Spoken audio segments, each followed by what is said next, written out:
Ahora sí, vamos a pasar a nuestro quinto bloque, hacia la descarbonización de la economía en el país. Tendremos la conferencia Avances en la Transición Energética y Descarbonización en el Perú, a cargo del señor Daniel Cámac. Él es presidente de H2 Perú, Asociación Peruana de Hidrógeno. Él ha ocupado cargo de viceministro de Energía en el Ministerio de Energía y Minas, trabajó como Deputy Country Manager en el grupo ENGIE en el Perú y vicepresidente comercial de ENGIE Energía Perú. En el OCINERMIN ha sido gerente de la División de Regulación de Generación y Transmisión Eléctrica. Es ingeniero electricista con grado de magíster en Ciencias de la Ingeniería de la Pontificia Universidad Católica de Chile. También cuenta con un máster en Administración de Negocios en la Universidad ESAN, aquí en el Perú. Estudió un doctorado en Ciencias en la Pontificia Universidad Católica de Río de Janeiro. Con todo ese background, vamos a recibir al señor Daniel Cámac para su conferencia, iniciando un nuevo bloque. Lo recibimos con un aplauso. Gracias.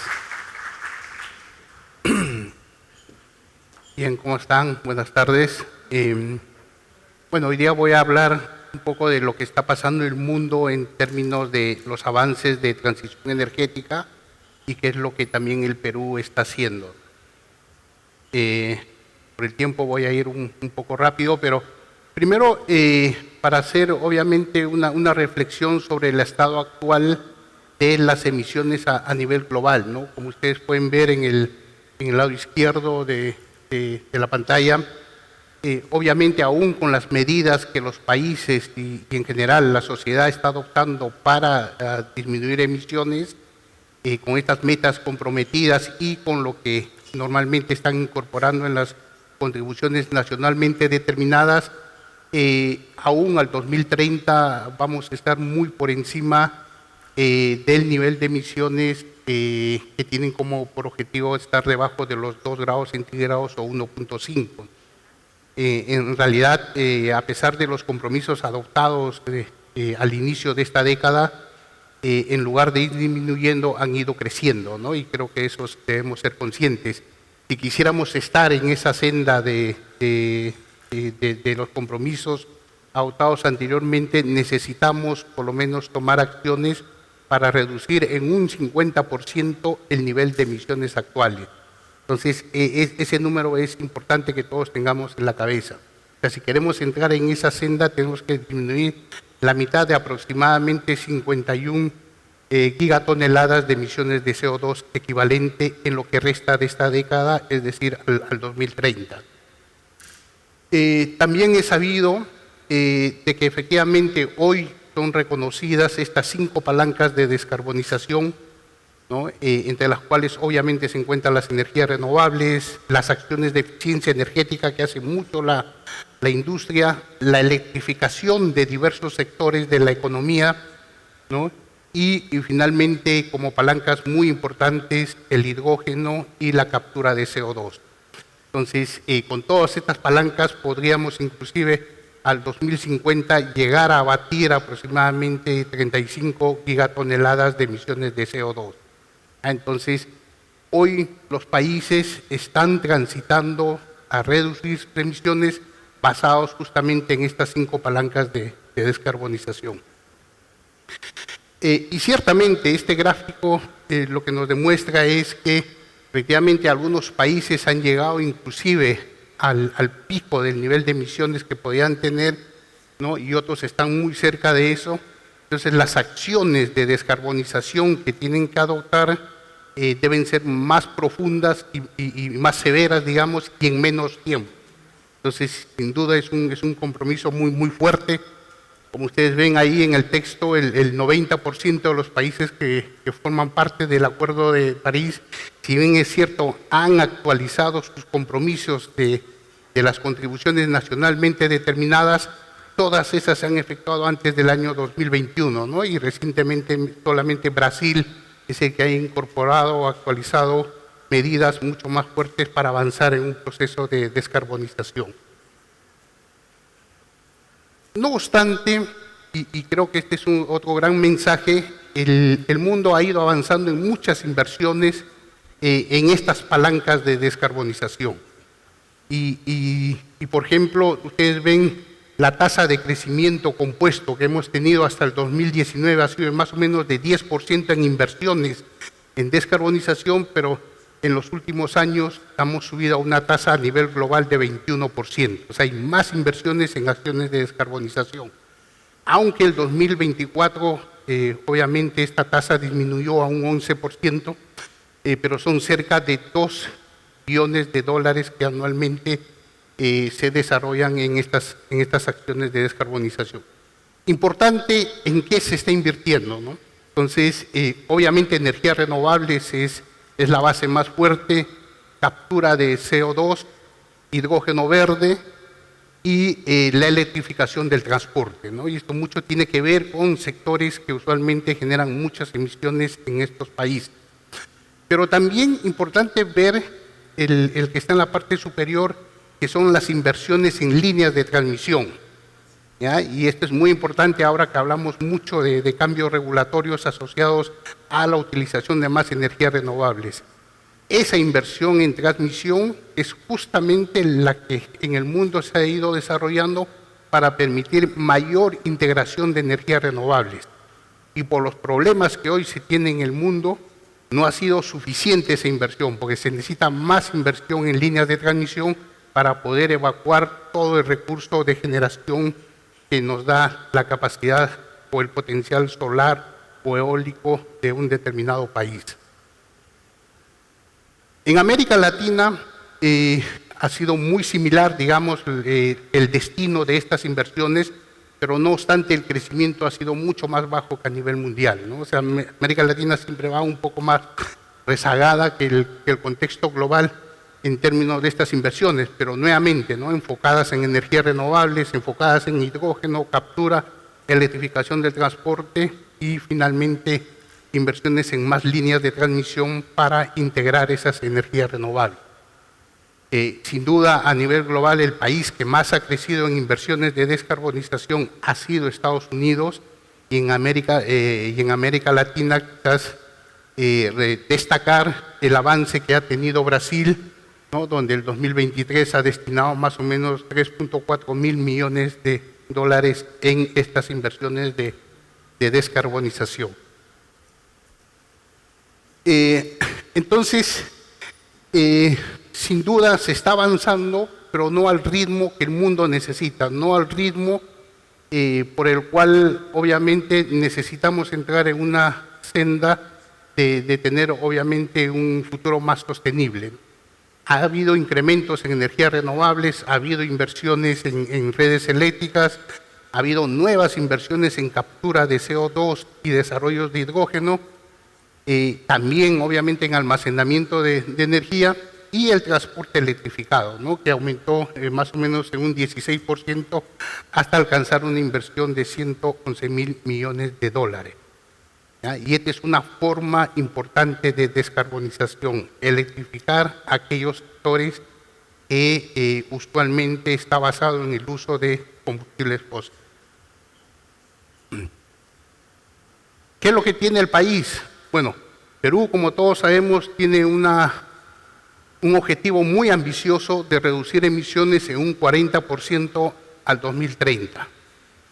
La semana pasada se acaba de publicar un decreto supremo que aprueba, digamos, ¿no?, el listado de medidas de estas contribuciones nacionalmente determinadas para alcanzar ese objetivo fuerte que tenemos, ¿no?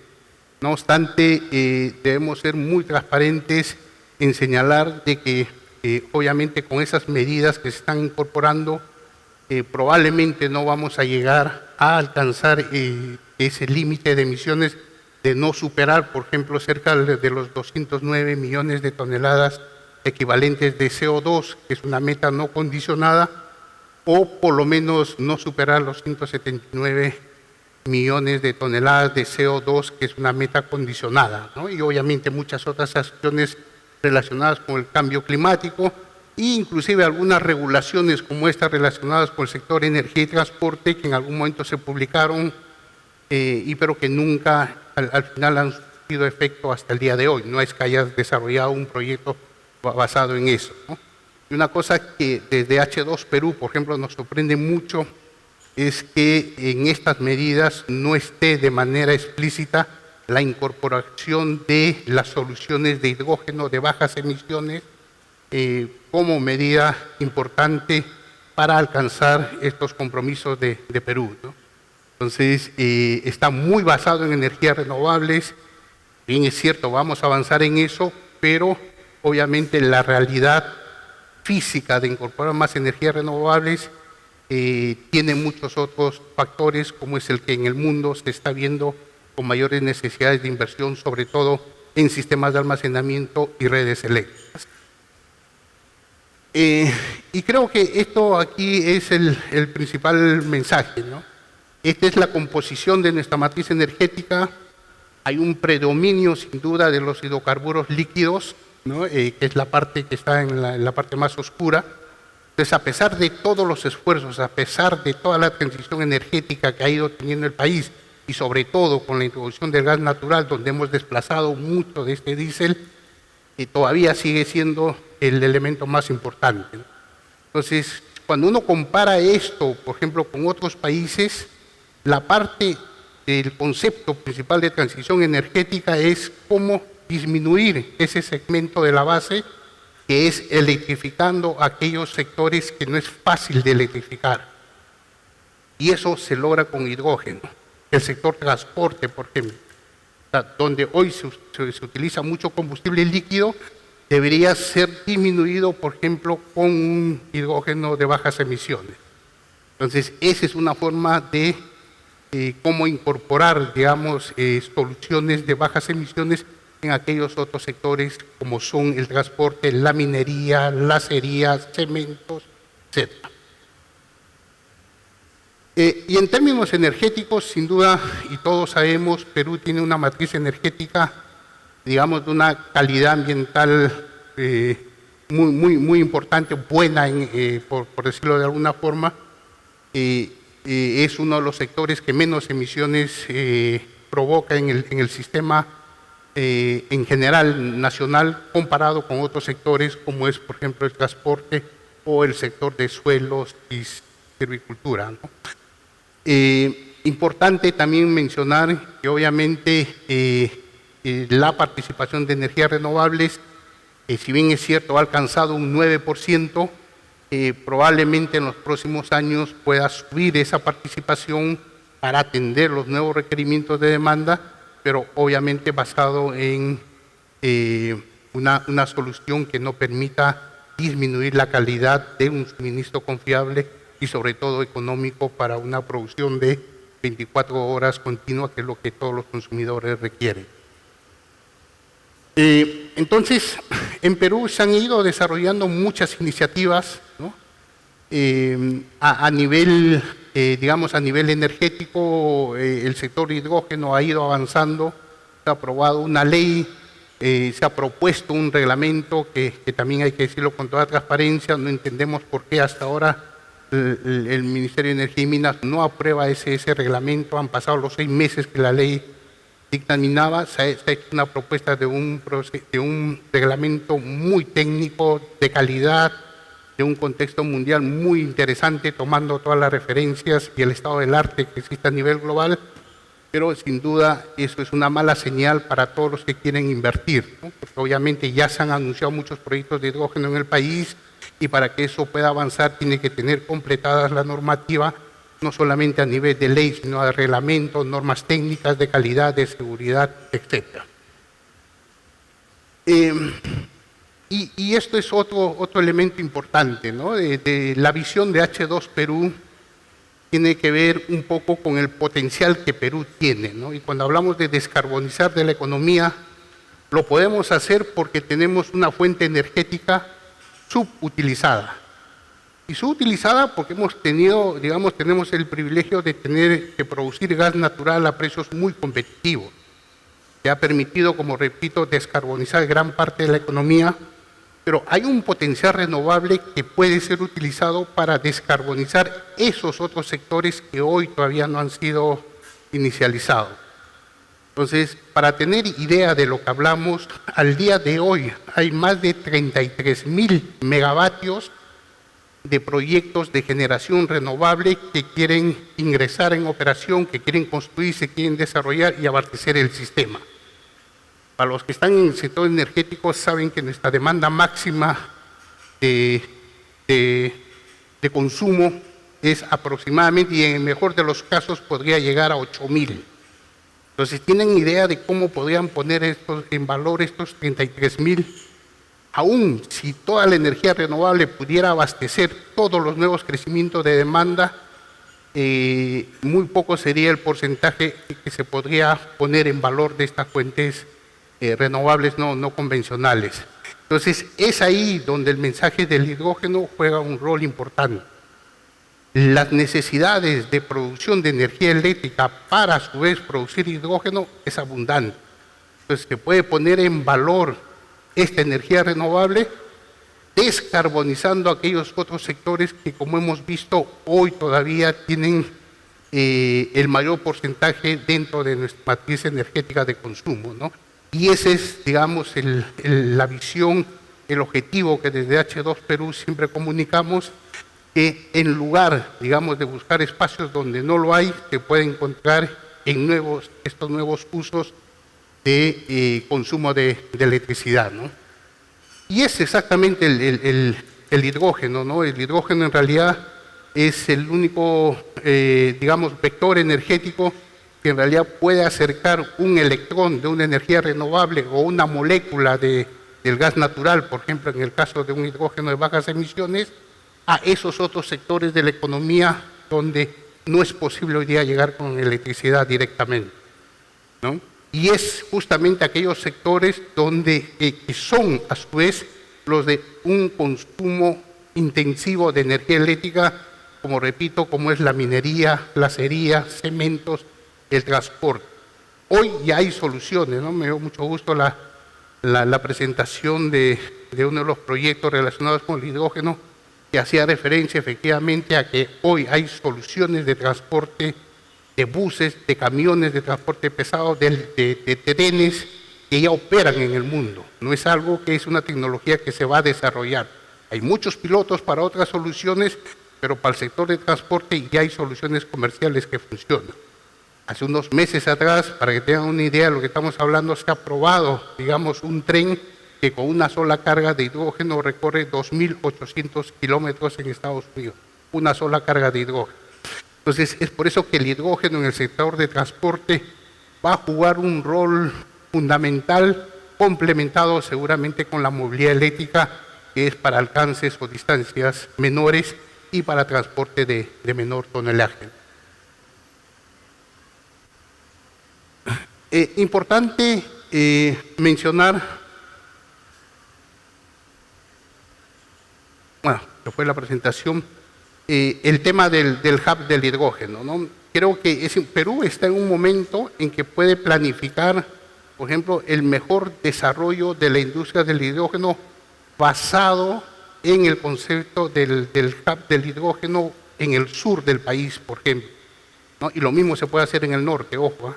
Ahí lo importante es que en lugar de que hayan soluciones aisladas por cada localidad, en realidad toda la macroregión sur puede ser una zona donde se concentra el consumo y donde se concentra la oferta y donde se puede desarrollar inversiones de gran escala, porque así como el gas natural, la industria del hidrógeno tiene que desarrollar infraestructura que cuesta miles de millones de dólares y además infraestructura que con ese potencial que hemos mencionado puede permitir no solamente abastecer el mercado interno, sino sobre todo abastecer la exportación, especialmente en Medio Oriente y China, perdón, Asia, que son los países que van a tener mucho consumo de hidrógeno, que hoy consumen mucho hidrógeno, pero que no tienen la fortaleza para producir su propio hidrógeno para cubrir ese tamaño de mercado. Entonces ellos van a, obviamente, importar mucho hidrógeno de países como el Perú, que entre otras cosas puede liderar, digamos, un poco hablando de las conclusiones, puede liderar la industria del hidrógeno comparado con otros países de la región, y lo digo con mucho respeto, he estado obviamente muchas discusiones a nivel global sobre el tema del hidrógeno, y Perú es el único país que tiene muchas fortalezas, como es, por ejemplo, ya la experiencia de producir hidrógeno de bajas emisiones, hidrógeno verde, por casi 70 años, ¿no? Con la tecnología de, obviamente, electrólisis. Entonces, Perú además tiene la industria del gas natural, que nos ha enseñado mucho, sobre todo, a que para abastecer el mercado interno necesitas hacer inversiones de gran tamaño, y esas inversiones de gran tamaño solamente se pueden hacer con un flujo del tamaño de la exportación. Entonces, esas son cosas que en realidad se aprenden, y Perú tiene esas fortalezas, y además tiene todo ese potencial de energía renovable que si no lo ponemos en valor, lo vamos a dejar pasar. Recuérdense que si no ponemos en valor el viento y el sol, no vamos a poder descarbonizar todas estas industrias donde Perú puede jugar un valor importante. Muchas gracias.